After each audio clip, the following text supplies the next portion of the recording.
Si vous avez besoin de trouver rapidement un nouvel emploi stable, bien payé, avec beaucoup d'avantages, alors écoutez attentivement chaque mot de cette série de vidéos. Je suis Vincent Cadio, créateur de la méthode VK, qui a permis à des milliers de personnes de trouver un emploi. J'ai fait un bac C obtenu avec la mention bien au lycée scientifique de Yamoussoukro. J'ai ensuite intégré l'INPHB, d'où je suis sorti avec un diplôme d'ingénieur SK.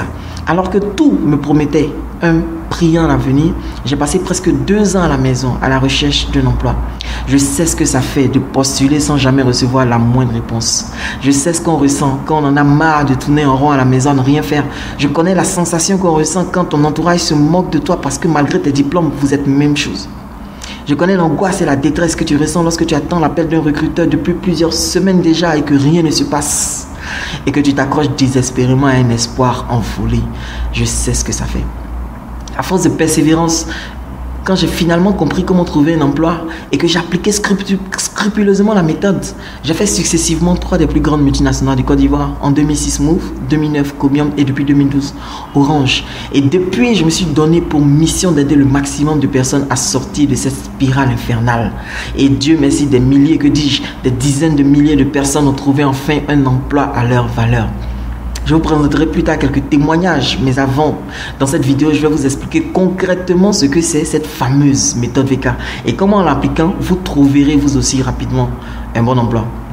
Il y a 3 choses à savoir faire pour trouver un nouvel emploi. Vous devez savoir rédiger un CV percutant et une lettre de motivation captivante. Vous devez savoir postuler à outrance en adaptant votre profil à l'offre d'emploi. Et vous devez savoir mener l'entretien d'embauche et non le subir. Si vous savez faire ces 3 choses, vous trouverez rapidement un nouvel emploi. Si vous faites mal l'une de ces 3 choses, vous réduisez gravement vos chances de trouver un emploi. Alors l'étape 1, c'est comment obtenir un entretien. Il y a 25 secrets pour rendre votre CV percutant, depuis le titre de votre CV jusqu'aux références, en passant par l'expérience professionnelle ou extra-professionnelle pour ceux qui sortent à peine de l'école, les formations académiques, les connaissances informatiques, les langues, les atouts, etc. Bref, j'ai écrit un document PDF avec ces 25 secrets pour rédiger un CV percutant. Si ça vous intéresse, cliquez sur un lien quelque part à côté de cette vidéo, laissez votre email et je vous l'enverrai. Vous y découvrirez toutes les erreurs que vous faites certainement sur vos CV. Mais ça, ce n'est que la forme du CV. Il faut aussi s'occuper du fond du CV. Un CV s'écrit combien de fois à votre avis? 1 fois? 2 fois? Un CV s'écrit 3 fois, suivant un code que j'ai baptisé EQV. E pour expliquer ce que vous avez fait, Q pour quantifier ce que vous avez fait et V pour valoriser ce que vous avez fait. Expliquer, quantifier, valoriser. Expliquer, quantifier, valoriser. Si vous vous contentez sur votre CV d'expliquer seulement ce que vous avez fait sans quantifier ni valoriser vos réalisations, il y a de fortes chances que les recruteurs restent indifférents à vos CV. Chaque année, je reçois des centaines de CV différents et aucun n'est ni quantifié ni valorisé. Et c'est grave. Aussi, il y a plusieurs types de CV. Mais aujourd'hui, un CV chronologique convient à 99% des personnes. Au passage, le CV dit chronologique doit s'écrire de façon antichronologique et tenir au maximum sur une seule page. J'ai 13 ans d'expérience et mon CV tient encore sur une seule page. Ceux qui ont des CV qui font 3 ou 4 pages, vous êtes en danger. Pourquoi? Je demandais à un ami en cabinet de recrutement combien de temps il passait sur un CV. Il m'a répondu, quand je ne suis pas pressé, c'est 10 secondes maximum. Si vous pensez qu'en 10 secondes, on peut lire 2 pages ou 3 pages de CV, bah détrompez-vous. Si vous avez besoin d'un modèle de CV, j'en ai un que j'utilise personnellement et qui fonctionne très bien.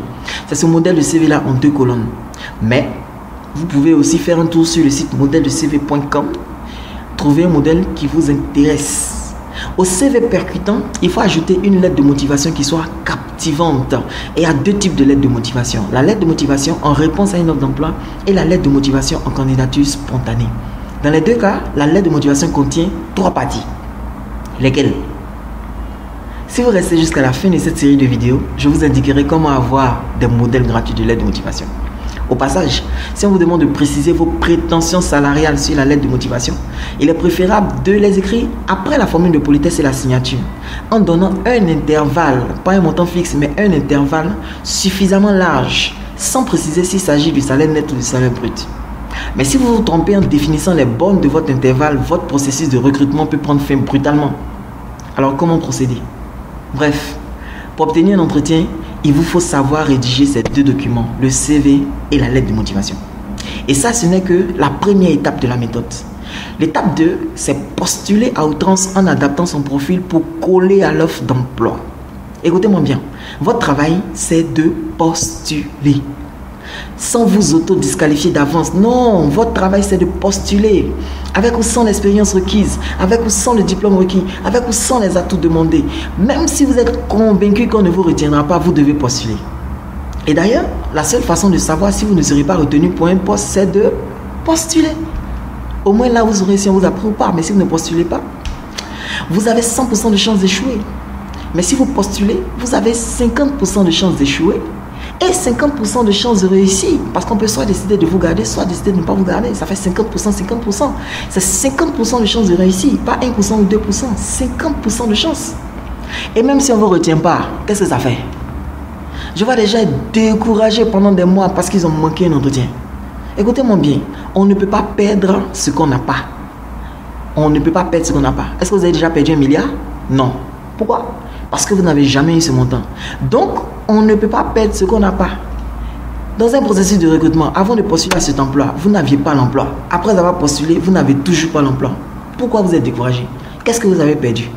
Absolument rien. Donc, vous avez le droit de postuler à toutes les offres que vous voyez. Et voici la démarche à adopter quand vous décidez de postuler. Vous devez vous dire ceci. Ce que j'ai vu. Ce que je n'ai pas, je n'ai pas vu. Je répète ça. Ce que j'ai vu. Ce que je n'ai pas vu. Qu'est-ce que j'entends par ce que j'ai vu? Par exemple, si on demande le permis de conduire et que je l'ai, j'ai vu que l'offre d'emploi le demandait. Mais si je ne l'ai pas encore, le permis, je n'ai pas vu que l'offre d'emploi le demandait. Et je postule quand même. L'offre d'emploi demande 5 ans d'expérience. Je ne les ai pas. Je postule quand même parce que je n'ai pas vu. Votre travail, c'est de postuler avec ou sans l'expérience requise, avec ou sans le diplôme requis. Même si la date limite est passée, vous devez postuler. Mais je n'ai pas vu que la date était passée, c'est pour ça que j'ai postulé. Si jamais ma candidature vous intéresse, vous allez m'appeler. Même si la date limite est passée, je postule quand même. Vous devez désormais postuler 4 fois par jour, tous les jours. Que l'offre soit dans votre profil ou pas. Laissez le recruteur décider pour une fois si vous êtes assez bon pour le poste. Pourquoi vous auto-disqualifiez? Postulez. Et même si la recherche d'emploi, ce n'était qu'une question de chance. Entre quelqu'un qui postule 2 ou 3 fois par mois, comme la majorité de ceux qui m'écoutent, et quelqu'un qui postule 4 fois par jour, tous les jours, comme je le recommande, ça fait 20 fois par semaine, 80 fois par mois. Entre ces 2 personnes, qui a le plus de chances de trouver un emploi? Ben, c'est celui qui postule 80 fois par mois. Donc, votre travail, c'est de postuler. Vous devez consulter tous les jours votre liste de sites internet qui postent des offres d'emploi. Être actif dans tous les groupes sur Facebook qui relaient les offres d'emploi. Lire tous les journaux qui relaient des offres d'emploi. Être régulier sur LinkedIn et tous les sites spécialisés. Être en contact avec toutes les personnes qui travaillent et qui sont susceptibles de vous relayer de bonnes infos. Ça doit vous déranger quand à la fin d'une journée, vous n'avez pas postulé au moins 4 fois. Vous pouvez avoir le meilleur CV au monde, mais si personne ne le sait, ni vos 40 jours de jeûne à sec, ni vos pleurs, ni vos lamentations, ni vos supplications ne vous aideront à trouver un emploi. Je n'aurai pas le temps de développer ici l'aspect postulé en collant au profil recherché. Parce que je vais parler rapidement de la dernière étape. L'étape 3, mener l'entretien d'embauche et non le subir. L'entretien d'embauche, ce n'est pas le jugement dernier. On ne va pas vous tuer. Soyez relax. C'est juste une conversation avec pour thème principal. Pourquoi est-ce que c'est vous qu'on doit choisir? Et on va vous poser un certain nombre de questions. Présentez-vous. Comment est-ce qu'il faut se présenter? Il faut utiliser la technique des 3 Q. Qui suis-je? Qu'est-ce que j'ai fait? Qu'est-ce que je sais faire? On va forcément vous demander de parler de votre parcours. Il faut utiliser la technique des 3 C. Contribution, conséquence, conclusion. On va certainement vous poser des questions pièges. Vous devez connaître au moins les 25 questions pièges qu'on pose fréquemment. Où est le piège et comment y répondre avec assurance?